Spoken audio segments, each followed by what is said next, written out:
Hey guys, welcome back to another video, and today we are going to be exploring the twisted and confusing, but often pretty well done, concept of writing from more than one character's point of view.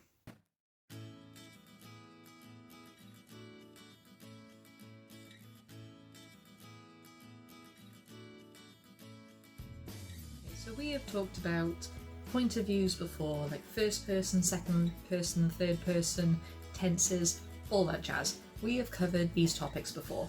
But as well as these topics, there is also the concept of writing from more than one character's point of view. You could be following person A for most of the story and then suddenly jump to person B and be in their mind and have no real understanding why, but for some reason it pushes the story along, and then character C comes along, and sometimes you write from the villain's perspective just because it's fun, and it can all get very jumbled and very confusing very, very quickly. Especially when you have more than one main character.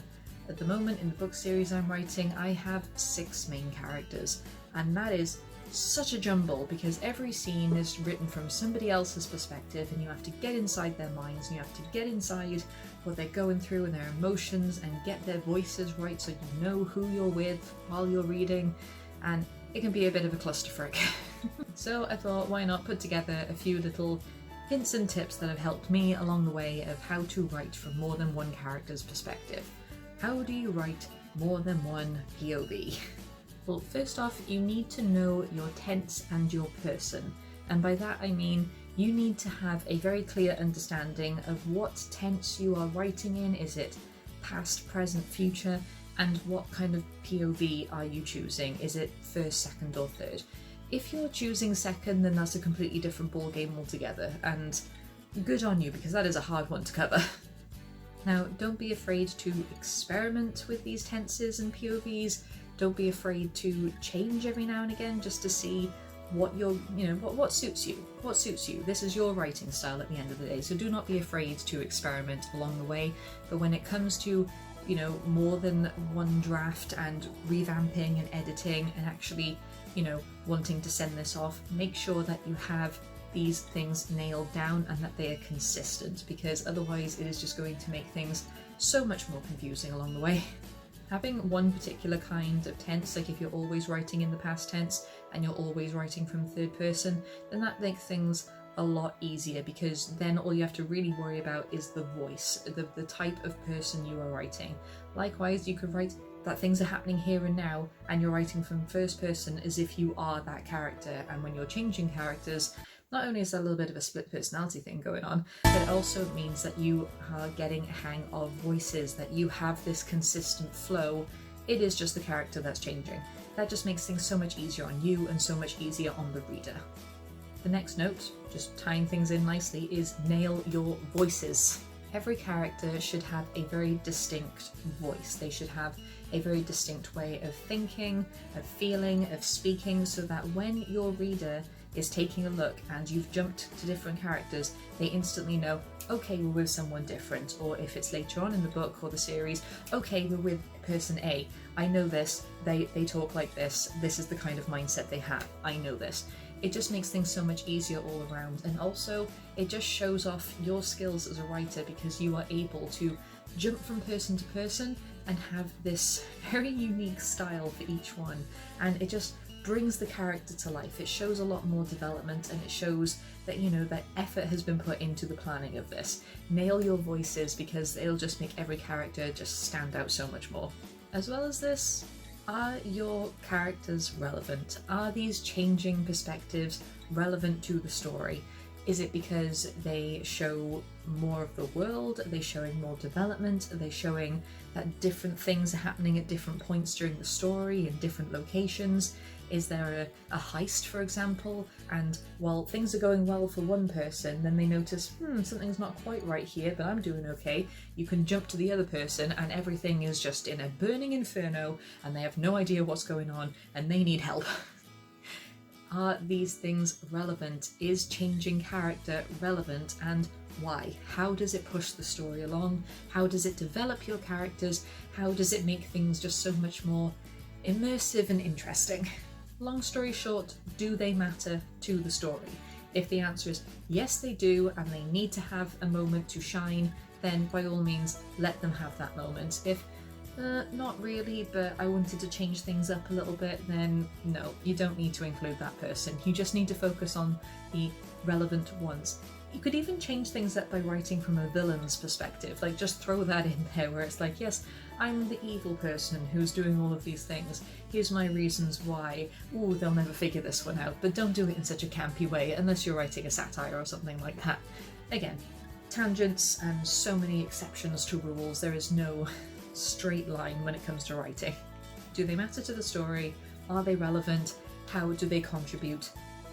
Run with it. Something to remember is, what is your overall goal for changing perspectives, for jumping between characters?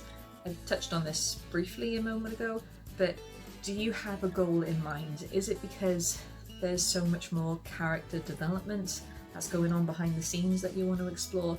Is it because there are so many things happening in different locations and you need to get all of these plot points across for each of them? Or do you want to see how a misunderstanding has been misinterpreted later down the line and the consequences that that can have? There are so many possibilities, but you need to really have these reasons. Otherwise, if the entire story can just be told from one person's perspective and nothing else about the book is changing, then it's really not that prominent, it's not relevant, I suppose. Whereas if you have multiple things happening at once and you do want to explore different characters' mindsets, then yes, that makes perfect sense to have multiple points of view, because there is so much going on that it can't possibly be told in a decent way by just one person. You need the full gang in. Another thing, how do they link together? How do these characters link in some way? And that could be that they are all on the same mission but for very different reasons, that they all have goals, just not quite the same goals, but they're in it together. Are there things happening in location A that somehow affects location B, but they don't know each other, but they're in the same place, so that is where the connection happens? You need to have these people connect in some way in order for it to be relevant to the story overall, because if they can't find a way to push the story forward, then there's really not a lot of point in doing it. Are they friends with very different mindsets and have very different ways of doing it? Are they mortal enemies that are going to be up against each other at some point and you want to see things from both sides of the argument? Or are they strangers just caught up in the same situation and you want to see how two different people are coping? There's, again, endless possibilities. There is no straight line with this. I'm just venting, I suppose. Yes, they do need to connect in some way for it to be relevant to the story overall in order to push the story forward and provide good character development. Keep it consistent. And by that I mean not just with tenses and voices and all stuff like that, but you need to keep some level of consistency. Don't just randomly include other characters just because. Don't have your main characters as your main narrators. But if you suddenly oh yes, here's a little short segment from Billy down the road, and you've never met Billy before, you don't know Billy, Billy's not part of the story, why are we looking at Billy's perspective? It doesn't make sense, it doesn't have that consistency. If you're sticking with your main characters, then there's a reason for it, there is something strong, there is a good voice and good consistency there for the readers to get their head around, to understand.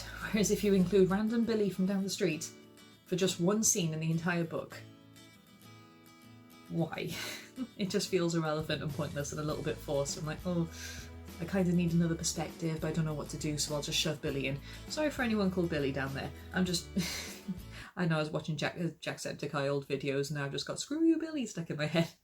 There are exceptions to this rule, especially if you're going to include some sneaky segments from an antagonist or a big villain where it's just they're observing whatever's happening and have this little bit of smugness about them, that not giving anything away, but whatever, your main characters are focusing so hard on planning, and then it just cuts to the villain perspective and they're just sitting in a chair just oh, those pathetic fools. It just adds a little bit of an extra layer, especially if you keep including segments from the villain. Even if you don't announce that it's the villain, just have this random unknown person that just has their say every now and again, and it'll build this tension. So there are exceptions to the rule, but you do need to have a consistency even with the exceptions. And finally, for the love of God, plan. Plan and take notes, because if you're going to be covering multiple people, you are going to not only need to cover multiple voices, multiple personalities, multiple character development points, multiple perspectives, all the rest of it, then you need to take notes. You need to plan what scene is going to suit which character and at what time. If you have 3 chapters where you're only focusing on one person's perspective, and then out of nowhere you just have one scene of one of the other main characters and then jumping back again, it doesn't have that natural feel to it. Whereas if you plan and have a different scene for each character, or each chapter for a different character, then it feels so much more solid, so much more cohesive, that things are working together, that everyone is given their fair share. Otherwise, some characters are getting more screen time than others, and you're just kind of there like, well, why did I even start this in the first place? Because this person has barely said a word, whereas we are full in depth with this person. Could I have done this from just one person's perspective? It is a bit of a mess.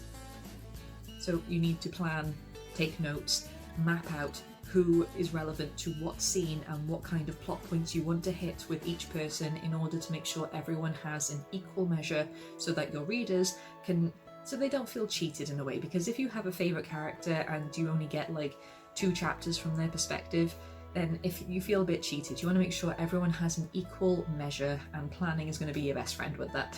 So that is what I have for you today on writing from multiple POVs, from writing of multiple characters, from having a big ensemble that everyone needs their screen time, and it can be chaotic. It is a chaotic mess, and Lord don't I know it.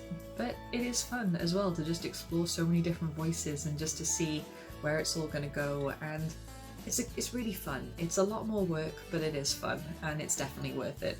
So I hope these little hints and tips helped in some way. These are just things that I've done to help me out, because my brain is just a jumbled mess 9 times out of 10. So I hope they've helped you in some way as well. And I will leave it here because I'm fully aware that I'm rambling again. So I hope you're doing well, I hope you're staying safe, and I will see you all in the next video. Goodbye, my Scribblers.